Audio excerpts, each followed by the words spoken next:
오늘 함께 은혜 받을 말씀은 이사야 55장 10절에서 11절 말씀입니다. 우리 구약 성경 1035면에 하나님의 말씀이 기록되어 있습니다.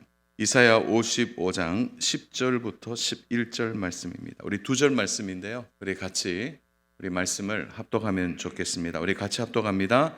이는 비와 눈이 하늘에서부터 내려서 그리로 되돌아가지 아니하고 땅을 적셔서 소출이 나게 하며 싹이 나게 하여 파종하는 자에게는 종자를 주며 먹는 자에게는 양식을 줌과 같이 내 입에서 나가는 말도 이와 같이 헛되이 내게로 되돌아오지 아니하고 나의 기뻐하는 뜻을 이루며 내가 보낸 일에 형통함이니라. 아멘. 오늘의 주제는 심는 자의 행복이라는 말씀을 가지고 하나님 말씀을 증거하겠습니다. 여러분, 이사야 55장은 사실은 중요한 배경이 있습니다. 그게 바로 55장을 이야기하기 전에 53장을 봐야 됩니다. 여러분, 53장은 찾으실 필요는 없어요. 저를 보시면 돼요. 53장의 내용은 예수님에 관한 내용이 나옵니다. 메시아가 오신다. 그래서 그는 실로 우리의 질고를 지고 우리의 슬픔을 당하실 메시아가 오신다. 그리고 그 메시아 오심에 대하여 53장이 이야기하고 54장은 그 메시아가 세울 이 교회에 대한 메시지가 54장에 나옵니다. 자, 그래서 교회의 중요한 사명들 중에 하나가 심는 일, 파종하는 일, 뿌리는 일을 이야기하죠. 그래서 54장에서는 그렇게 뿌리게 되고 결국은 회복할 공동체, 그리고 회복할 이스라엘에 대해서 이야기하고 있어요. 그리고 55장으로 넘어가면 바로 54장에서 말하는 그 뿌리고 또 파종하고 그러면서 하나님이 그 회복을 통하여 그 약속이 어떻게 성취되어지는지를 보여주고 이 약속을 믿는 자들은 어떻게 될 것이냐. 그래서 55장을 한마디로 요약하면 이런 거예요. 심으면 하나님이 어떻게 도와주시는지, 그리고 바로 축복과 위로의 메시지가 잘 담긴 것이 55장입니다. 그래서 이 53장과 55장을 이렇게 쭉 주제로 이어가면 하나님이 메시아를 보내서 그 메시아가 이 땅에 심겨진 교회에서 바로 하나님의 말씀을 믿고 또 살아가는 성도들에게는 축복과 위로가 있고 그 심은 것이 다시 거두어지는 그런 은혜가 있다. 이것이 전체적인 내용이에요. 자, 그런 관점에서 우리 3절을 한번 볼까요? 오늘 우리가 읽어보지는 않았는데요. 3절 같이 읽겠습니다. 시작. 너희는 귀를 기울이고 내게로 나와 들으라. 그리하면 너희의 영혼이 살리라. 내가 너희를 위하여 영원한 언약을 맺으리니 곧 다윗에게 허락한 확실한 은혜이니라. 자, 이 은혜를 통해서 이제 열매가 맺어지게 되는 거죠. 그리고 동시에 축복하시고 위로하시는데 이 축복하고 위로하시는 하나님이 어떤 분이신지를 확실한 선포가 8절 9절에 나와요. 우리 8절 9절도 같이 한번 읽겠습니다. 이는 내 생각이 너희의 생각과 다르며 내 길은 너희의 길과 다름이니라. 여호와의 말씀이니라. 이는 하늘이 땅보다 높은 같이 내 길은 너희의 길보다 높으며 내 생각은 너희의 생각보다 높음이니라. 자, 왜 이런 말씀을 하셨을까요? 이사야 선지자가 활동하던 시대는 매우 암울한 시대였어요. 나라는 완전히 무너졌고 또 더 이상 소망과 회복이 보이지 않는 이 암담한 현실에서 이사야가 붙드는 것이 무엇이죠? 하나님의 말씀대로 될 것이다. 하나님의 뜻대로 모든 것이 성취될 것이다. 여러분, 그런 맥락에서 하나님이 이런 회복의 말씀과 위로의 말씀을 주실 때는 그저 하나님이 실없는 분이라 그냥 위로해 주시겠지, 그게 아니라 실현하지 않는 분이시다. 확실한 회복을 주시고 확실한 성취를 주실 것이다, 이렇게 말하는 거죠. 여러분, 그래서 오늘 11절을 보세요. 11절을 보시면 내 입에서 나가는 말도 이와 같이 헛되이 내게로 되돌아오지 아니하고 나의 기뻐하는 뜻을 이루며 내가 보낸 일에 형통함이니라. 이와 같이, 그러니까 하나님이 뿌리고 심는 자에게 반드시 열매가 있고 위로와 형통이 있을 것이라고 확실히 말씀해 주시는 거예요. 자, 여러분, 그래서 오늘 메시지의 전체적인 하나의 주제는 심으면 하나님이 열매를 주신다는 거예요. 심으면. 그래서 어떻게 뿌리느냐, 이것이 오늘 우리에게 가장 중요한 부분이라고 생각해요. 참, 저는 오늘 이 말씀 대하면서 그런 생각을 해봤어요. 나는 뭘 뿌렸지? 나는 뭘 심었지? 내가 하나님의 말씀을 듣고 나는 무엇을 지금까지 소망 아래 내가 뿌리고 심었을까? 그런 생각이 계속 제 안에 들었습니다. 그래서 오늘 저는 우리 성도 여러분들에게 정말 당부드리고 싶은 오늘 신앙의 결론 같은 주제, 내가 꼭 붙들어야 될 주제가 있다면 하나님 앞에서 무엇인가 우리가 심는 자로 살아갈 때 그 심으면 반드시 열매를 거둔다. 그 열매에 대하여서 좀 함께 생각하면 좋겠습니다. 저는 우리 교회가 이제 세워진 지가 벌써 74년이 되었어요. 참 우리 교회 설립 날짜 외우기가 너무 쉽어요. 1948년 8월 15일은 우리나라 광복일입니다. 그리고 광복 다음 날 우리 교회가 이곳에 세워졌습니다. 그리고 지금까지 수많은 성도님들이 신앙생활을 하고 지나가셨습니다. 여러분, 가까이에는요, 지금 8, 90이 되신 성도님들 가운데 예전을 기억하는 성도님들이 계시더라고요. 지금도. 그래서 예전에는 교회가 저기에 있었고 또 어떤 일이 있었는지 지금도 얘기하시는 분이 있습니다. 우리 교회 역사를 대부분 아시는 분이죠. 여러분, 우리 교회가 이렇게 네 번째 교회로 건축되기 전까지는 우리 교회가 아주 작은 농촌의 작은 교회였습니다. 지금은 어떻게 보면 도시화가 많이 이루어져서 그래 되었지만 정말 농촌의 작은 교회입니다. 제가 아직도 기억나는데요. 제가 부임하고 얼마 되지 않았는데 경운기 타고 양복 입고 교회 오시더라고요. 그런 분도 계셨어요.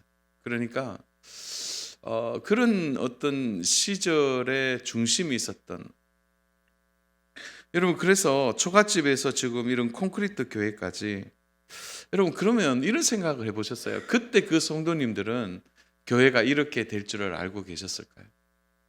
그분들이 신앙생활 하시면서 어떤 마음과 어떤 자세를 가지고 살아가셨을까요? 저는 오늘 이 얘기를 좀 하고 싶어요. 그것은 이 땅에 우리 이 복음이 들어온 지가 138년 넘었다 그러죠. 그런데 여러분, 이 비행기를 타고 거의 15시간에서 18시간 가야 하는 영국이라는 곳에 작은 동네 하노버라는 교회가 있습니다. 이 교회가 1644년에 설립이 됐는데요. 벌써 378년 된 교회입니다. 여러분, 근데 이 하노버 교회, 여기 교회가 조그매요. 근데 이 교회 옆에는 지금 현재 예배드리는 성도님이고 관광객들이 또 함께 앉아서 예배드리는 모습이에요. 지금 거의 성도님들이 계시지 않아요. 여러분, 근데 이 교회가 왜 유명하냐? 또 한국 분들이 가면 이 교회를 왜 꼭 들리느냐? 여러분, 이 하노버 교회 옆에 보면, 위에 보면 그 한 분이 있는데 이분이 바로 한국의 최초로 복음을 전한 토마스 선교사님이 이 교회 출신이기 때문에 그렇습니다. 이 교회에서 파송을 했어요. 여러분, 파송 당할 때 나이가 23살입니다. 결혼한 지 채 1년이 되지 않는, 금방 결혼한 23살 된 청년이 바로 이 하노버 교회에서 파송을 받게 됩니다. 여러분, 여기에서 이 토마스 선교사님이 설교하고 이제 중국 선교사로 파송을 받게 됩니다. 여러분, 근데 이 토마스 선교사님이 중국 선교사님에도 불구하고 이 조선 땅에 관심을 많이 가졌다고 그래요. 그래서 기록에 의하면은 대동강을 거슬려 올라와서 순교하기 전에 이미 한국에 그 전에 한번 방문을 했다는 거죠. 그래서 순교하기 1년 전에 1865년 9월 4일에 중국에서 작은 배를 타고 서해안에 도착해서 2달 반 동안 머물렀는데, 그때는 한국 땅에 기독교 선교사님이 없으니까 천주교 선교사님을 연결해서 한국말을 2달 반 동안 배웠다고 합니다. 그리고 런던 선교회에 보낸 보고서에 의하면 첫 방문할 때 한문 성경 2권을 가지고 와서 이제 그 2권의 성경을 가지고 이제 전도를 하고 2권을 배포하고 돌아왔다는 거죠. 1년 후에 이제 미국의 상선인 제너럴 쇼먼을 타고 통역관으로 그래도 2달 반 이제 한국말 배웠으니까 어설프지만 이제 통역관으로 이제 그 상선을 타고 대동강을 통하여 평양으로 들어오는 길에 우리가 잘 알듯이 바로 이제 순교의 일들을 당하게 됩니다. 여러분 이때요 그 성여사님이 갖고 온 성경이 500권 정도 된다 그래요. 한문 성경으로. 그것을 이제 배가 불탈 때 이제 성경이 불타면 안 되니까 그것을 막 뿌렸다는 거예요, 바깥으로. 뿌리고 성여사님도 2권의 성경을 들고 내립니다. 그리고 자기의 목을 치는 최충권, 우리가 잘 아는 박충권 그 무관인데 이분이에요. 이분에 의해서 이제 순교를 당하게 되는 거죠. 자, 중요한 것은 바로 이 순교가 여기에서 끝나지를 않는다는 거죠. 왜냐하면 그때 뿌려진 성경을 들고 집으로 간 사람들이 이제 세상 기록이 없으니까 그냥 넘어가는 거죠. 넘어가는데 그때 성경을 받았던 사람들이 집 도배지로 많이 사용했고 그때 11살 됐던 채치량이라는 아이는 그 성경을 들고 이제 가지고 와서 이제 그 성경을 이제 집에 도배지로도 사용했어요. 또 그 중에 한 권은 영문주사 박영식에게 그 성경을 줘서 너무 성경의 질이 좋으니까 맹도배지로 사용을 했습니다.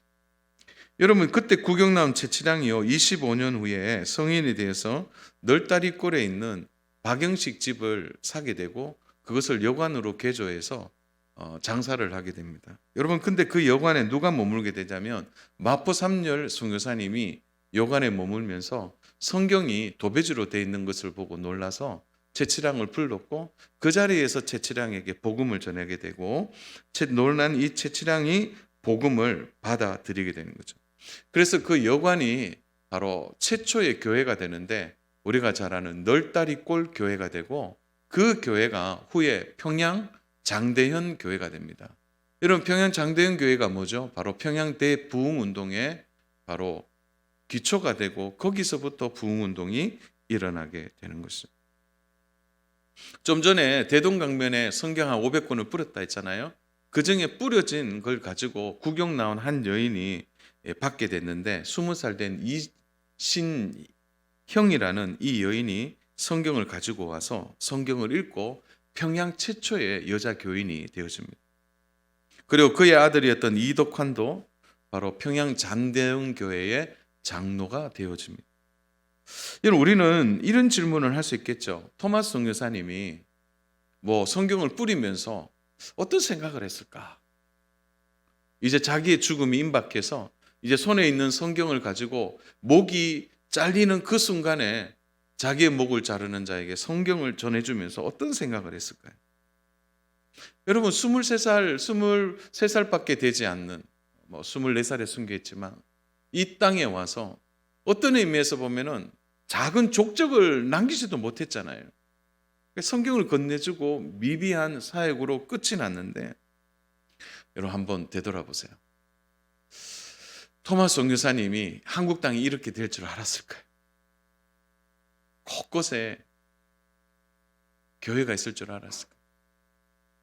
어떤 외국인이 밤에 비행기를 타고 한국에 오니까 그랬대요. 한국에 내리자마자 제일 먼저 말했던 건 한국에는 병원이 너무 많은 것 같다. 십자가가 병원 그건 줄 알고 너무 많았다. 저는 한국 교회가 정말 겸손해야 될 이유가 여기에 있다고 생각합니다. 여러분 이 땅에 부흥의 바람이 불고 너무나 아름다운 교회들이 많이 세워졌습니다. 저는 이 5번 국도를 따라서 쭉 한번 내려가 보면 곳곳에 교회가 있습니다. 선교 대국이 됐고요. 여러분 지나가다 보면 아주 건물 큰 교회들도 많이 있어요. 이게 너무 아름다운 교회들, 또 우리 건물마다 세워진 또 교회들, 그 교회들을 보면서 저는 생각합니다. 이게 정말 우리가 그렇게 한 것일까? 여러분, 중요한 것은 심는 자들이 있었다는 거예요. 거슬러 올라가면 토마스 선교사님, 그 하노버 교회가, 여러분, 조선 땅을 얼마나 알겠습니까? 지금처럼 뭐 언론이나 정보가 있는 시대가 아닌데, 그냥 그들이 기도했던 이 한국 땅, 그 조선 땅에 이런 열매들이 나타나요. 저는 그런 의미에서 영국 교회와 미국 교회의 수많은 선교사님들이 와서 이 땅에 흘리고 가고 또 섬겼던 그 모든 일들을 우리가 잊어서는 안 된다고 생각합니다. 그들의 눈물이 있었고, 그들이 바다 건너 정말 보면 알 수 없는 이 땅을 위하여 기도했고, 또 이 땅에 기꺼이 순교한 선교사님들이 계셨기 때문에 오늘 우리가 이 자리에 있는 것이 아니겠습니까?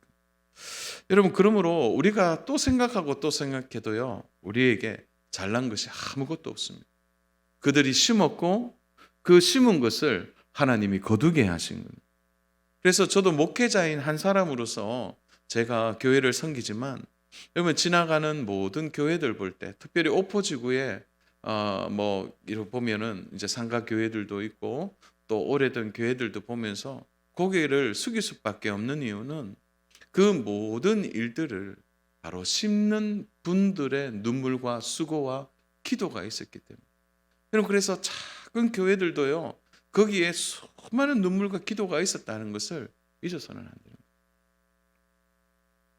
여러분, 그러므로 심는 자와 거두는 자에 대한 우리의 삶에 분명한 태도를 가지고 있어야 됩니다. 여러분, 씨를 뿌리지 않고는 추수할 수 없습니다. 오늘 이사야는 파종에 대한 이야기를 하죠. 씨를 뿌리는 것으로 추수가 결정된다는 거죠. 우리는 흔히 그런 생각을 해요. 좀 믿지 않는 사람들을 교회로 좀 잘 인도해서 좀 예수님을 믿게 하면 좋겠다는데, 여러분, 그게 잘 안 되죠. 믿지 않는 분들을 교회에 이 자리에 앉히는 거 정말 어렵고 어려웁니다. 정말 예수고 힘써서 자리에 앉아도 그 믿음에 대한 부분은 개인적인 부분이기 때문에 쉽지 않는 일입니다.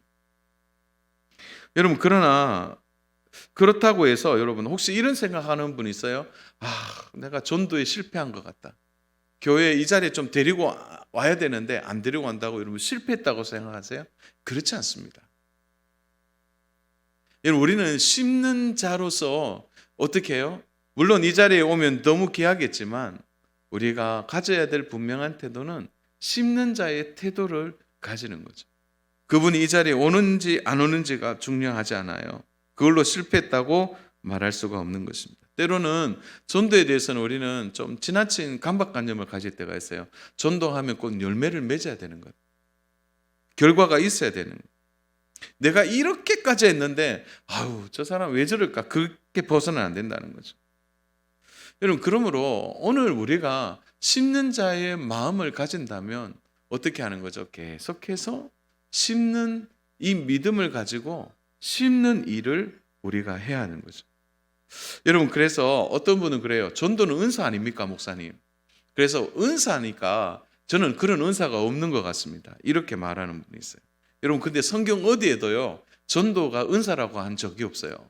여러분, 고린도전서 12장 28절부터 31절에 보면 은사에 대한 얘기가 나오거든요. 하나님이 교회 중에 맺을 세우셨으니 첫째는 사도요, 둘째는 선지자요, 셋째는 교사요, 그 다음에 능력을 행하는 자요, 그 다음에 병 고치는 은사와 서로 돕는 것과 다스리는 것과 각종 방언을 말하는 것이라. 다 사도이겠느냐? 다 선지자이겠느냐? 다 교사이겠느냐? 다 능력을 행하는 자이겠느냐? 다 병 고치는 은사를 가진 자이겠느냐? 다 방언을 말하는 자이겠느냐? 다 통역하는 자이겠느냐? 너희는 더욱 큰 은사를 사모하라. 내가 또한 가장 좋은 길을 너희에게 보이리라. 여러분, 여기에 전도가 은사라는 말 없어요. 왜 전도가 은사가 아닐까요? 그거는 심는 일이기 때문에. 여러분, 심는 일은 은사가 있어서 하는 일이 아니에요. 오늘 우리가 이 땅을 살아가면서 우리에게 그렇죠. 특별한 전도의 사명을 받아서 이렇게 하는 것도 있겠지만, 여러분, 우리는 대부분 일상을 삽니다. 직장을 다니고 일을 하고 가정이 있어요. 여러분, 우리가 교제권이 넓으면 얼마나 넓겠어요? 그냥 다 알만한 분들이 주변에 계시고 그냥 오가다 만나는 분들이 있겠죠. 그럼에도 불구하고 하나님 우리를 향해 심는 자라고 말씀해 주시는 거죠. 로마서 12장도 마찬가지고요. 또 요한복음 4장 34절부터 38절도 마찬가지예요. 여러분, 그래서 우리 예수님은 이런 말씀을 하셨습니다. 우리 요한복음 4장 34절부터 38절 요 사이에 보면 이렇게 36절에 보면 이렇게 나옵니다. 거두는 자가 이미 삭도 받고 영생 이르는 열매를 모으나니 이는 뿌리는 자와 거두는 자가 함께 즐거워하게 하렵니다. 그런즉 한 사람이 심고 다른 사람이 거둔다는 말이 옳도다. 여러분, 여기에는요 중요한 말이 하나 있어요. 36절에 보면 뿌리는 자와 거두는 자가 함께 즐거워한다는 거예요. 그래서 우리는 그런 생각해요. 열매 중요하죠. 그러나 뿌리는 자도 거두는 자도 하나님 보실 때 함께 즐거워하는 자인 거예요. 그래서 우리가 복음을 전하는 게 있어서 여러분 특별한 이벤트를 하라는 얘기가 아니에요. 우리가 일상을 살아가면서 우리가 알고 있는 예수님을 전하는 일이죠. 그냥. 그리고 예수님을 소개하고 예수님이 어떤 분인지를 가르쳐 주는 거예요. 그래서 영혼 구원에 대한 부분은 심는 자가 더 중요합니다. 거두게 하시는 분은 하나님이시죠. 그래서 심는 자와 거둔 자가 함께 즐거워하도록 하나님께서 오늘 우리들에게 네가 거두는 자냐 심는 자냐 이런 개념보다 우리 모두가 이제 복음을 심는 자로 하나님이 우리를 이 땅에 보내셨어요. 그래서 먼저 가문에 보내시고요. 가정에 보내시고 먼저 직장과 일터에 우리를 먼저 보내셔서 우리를 심는 자로 해 주셨다는 겁니다. 그러므로 사랑하는 여러분, 추수가 금방 이루어지면 얼마나 좋겠습니까? 그러나 금방 이루어지는 추수에도 단계가 필요한 거죠. 그것은 먼저 우리를 심는 자로 세우셨다는 것을 우리는 잊어서는 안 되는 겁니다. 빌리 그레함의 전도협회가 있는데요. 그 얼마나 전도를 많이 하는 협회입니까? 전 세계적으로 전도하는 협회인데 거기 아주 중요한 그 원칙이 하나 있어요. 그 원칙이 뭐냐? 이렇게 이야기합니다. 한 영혼이 예수님을 믿는데 적어도 평균 21번의 접촉이 필요하다. 이게 통계를 내보니까 21번 정도 이야기하고 접촉하고 밥 먹고 함께 교제해야 어떤 일이 일어나냐면 이제 예수님에 대해 관심을 가지고 들어온다는 거예요. 여러분, 이런 얘기 들으니까 좀 위로받지 않습니까? 우리 두세 번 하고 난 뒤에 안 믿으면 에이? 이렇게 하잖아요. 그렇게 할 필요 없다는 거죠. 그만큼 시간이 걸려요. 제일 어려운 분이 가족 아니에요? 남편이고 자녀들입니다. 그러니까 많은 시간들을 들여서 해야 되는 거예요. 그러므로 제가 계속 얘기하는 건 뭐냐? 우리는 심는 자라. 이 땅에 하나님 우리를 심는 자로 보내주셨다는 거죠. 제가 좀 전에 우리 교회 건축에 대한 얘기를 했는데요. 우리 교회가 이것을 결단하고 실행했지만 저는 한 가지 확실한 마음이 갖고 있어요. 그것은 이 선대 목사님과 성도들이 먼저 기도로 심었다는 거예요. 먼저 소망을 가지고 우리 교회를 향하여 미래를 향하여 준비했기 때문에 이 일이 가능하다는 거죠.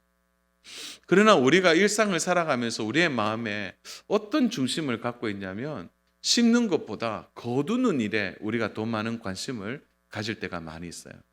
그래서 사실은 거두는 것은 눈에 보이니까 심는 것도 눈에 보이지만 심는 일보다 거두는 일이 훨씬 더 우리가 볼 때는 좋은 일 아니잖아요. 좋은 일이잖아요. 그러니까 거두는 것만 생각합니다.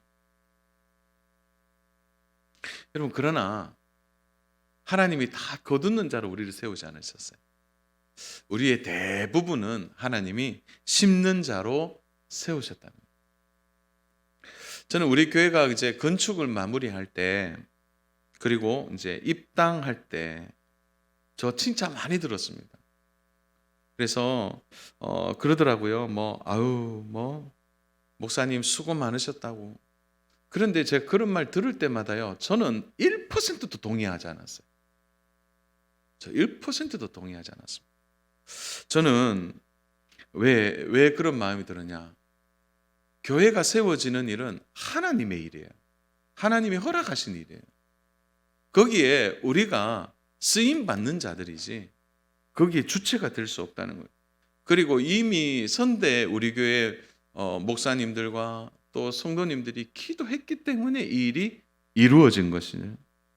그래서 저는 우리 전임자 목사님들을 다 존경합니다. 왜냐하면 그렇게 기도하고 그렇게 기도했기 때문에 열매가 나타난 거지. 저는 제 1%도 제가 했다고 생각하잖아요.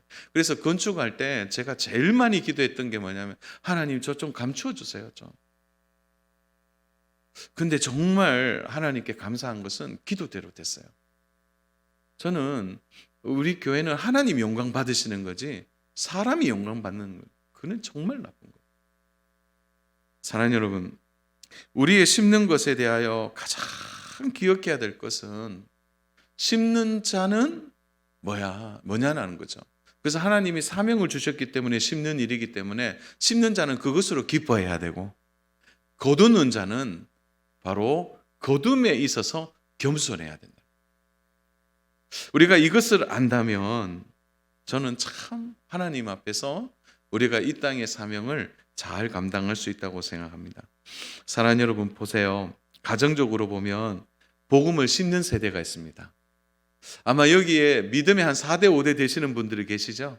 아마 이런 분들이 믿음 생활할 때는 그래도 선대보다 훨씬 편하고 쉬웠을 거예요. 복음을 받아들이는 것이나 사는 것이. 왜 그렇죠? 심는 세대가 있었기 때문에. 그래서 보통 심는 세대가 한 2세대, 3세대 정도 된다 그러죠. 한 2세대까지는 계속 심어야 되는 거예요. 아버지 세대, 할아버지 세대. 그 정도 되면 아들 세대에 심는 것과 거두는 것이 함께 된다고 말하더라고요.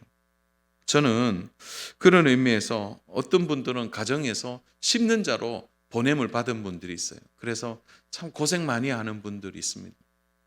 여러분의 일터에서도 혹시 예수 믿는 사람이 혼자세요? 그럼 그 심는 분으로 하나님 보내신 거예요. 여러분 그렇게 우리가 심었을 때 결국은 거기서 열매를 맺게 하시는 분이 하나님이시라는 것을 기억하셔야 합니다. 사는 여러분 그렇다고 해서 심는 대로 다 거두는 건 아니죠. 왜냐하면 바로 우리가 결과가 좋지 않다고 해서 그것이 하나님의 뜻이 안 이루어진 것이 아니라는 거죠. 그러므로 사랑하는 여러분 우리가 기억해야 합니다. 이제 1월을 시작하면서 우리는 무엇을 심을까? 우리가 여기에서 어떤 것을 심을까? 하나님의 말씀은 절대 헛되지 않는다고 하셨으니 우리가 이 심는 자의 기쁨과 사명을 가지고 우리가 심어낼 때 그 심은 것이 때가 되어 하나님의 손에서 이루어지고 허락되었을 때 반드시 열매로 나타난다는 것을 기억해야 합니다. 말씀을 정리합니다. 사랑하는 여러분, 심는 일에는 실패가 없습니다. 심으셔야 돼요. 심으셔야 돼요. 여러분 토마스 선교사님의 보듯이 실패하고 아무것도 현실적으로 드러나는 게 없다고 보이세요? 그렇지 않습니다.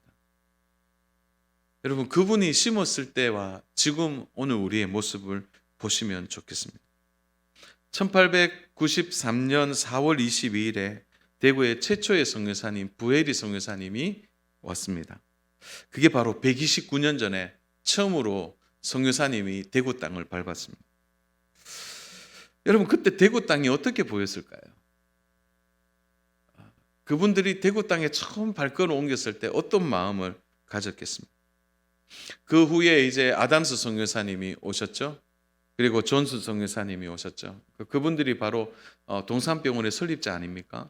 그렇게 해서 지금 대신동에 있는 동산병원 옆에 선교사님들 고택들이 있는데 예전에 지은 집 거기에서 서문시장을 내려다 봤을 때 선교사님들이 어떤 마음을 가졌을까요? 이야, 서문시장 보면서 여러분 그런데 그분들 통해서 좀 대구에 1600개 교회가 세워져 있습니다. 그분들이 그것을 알고 있었을까요? 그렇게 뿌린 것에 대하여 이렇게 열매가 나타난다는 것을 알고 계셨을까요? 저는 아마 몰랐을 것 같아요. 선교사님들이. 그냥 그분들은 심는 자의 사명을 다 하고 가신 분들입니다. 우리가 생각하는 것은 어떤 의미에서 이 심고 열매를 거두는 일은 더 많은 시간이 필요한지도 모르겠습니다. 그럼에도 불구하고 우리가 해야 할 일은 이 심는 일을 멈추지 말아야 합니다. 하나님, 우리가 이 일을 할 때 혼자 두지 않으십니다. 이 일에 성령님을 통하여 일을 할 수 있도록 도와주십니다. 그러므로 우리가 만나는 직장의 동료들에게 우리가 심을 때 어떤 일이 일어날지 우리는 몰라요. 우리가 전해진 전도지가 어떤 일이 일어날지, 따뜻한 마음으로 그들을 위로하고 섬겼던 그 일들이 어떻게 돌아오는지 아무도 모르는 것입니다. 어제 우리 결혼한 그 김민주 자매, 그 형제가 김수길 형제인데, 저는 몰랐어요. 그래서 어느 날 이제 인사하기 전에 저한테 들려진 얘기가 뭐냐면, 그 형제가 제가 섬겼던 단체에 고등학교 때 수련회 와서 은혜를 받았다는 거예요. 전 더 놀라운 일이 일어났는데, 저는 이거 지난주에 알았어요. 그 형제의 형수님, 그러니까 그 형제의 형의 아내가 제가 섬겼던 교회의 고등부의 학생이었어요. 학생. 얼마나 좁은지. 그래서 그런 일이 있구나. 그래서 어제 이제 결혼식장에서 만나서 인사를 하는데 얼굴이 기억이 나요. 그래서 제 속에 그랬어요. 잘 살아야 되겠다. 이거 조금만 가니까 다 아는 분들이고 연결이 되더라고요. 우리가 누구를 만날지, 우리가 전해준 그 일들 하나가 어떤 열매가 나타날지는 정말 모르겠더라고요. 사랑하는 여러분, 우리가 이렇게 섬기고 또 우리가 이렇게 심는 일을 통하여 하나님은 그 일이 헛되지 않도록 그 일 속에 역사하시고, 때로는 하나님의 때에 그것을 열매로 우리에게 주시게 되는 것입니다. 그러므로 사랑하는 여러분, 심는 일을 멈추지 않기를 축복합니다. 그래서 작지만 여러분이 섬기고 사랑하고 수고하고, 때로는 여러분이 참 언제 이게 열매 맺냐 이런 마음이 들더라도 계속 심고 심어서 그 심은 것을 통해 아름다운 열매가 우리의 삶의 자리에서 드러나더라도 감사하고, 안 드러나더라도 감사하는 그런 믿음의 중심을 가지고 하나님 앞에 나아가는 저와 우리 귀한 성도 여러분 되시기를 주님의 이름으로 축복합니다.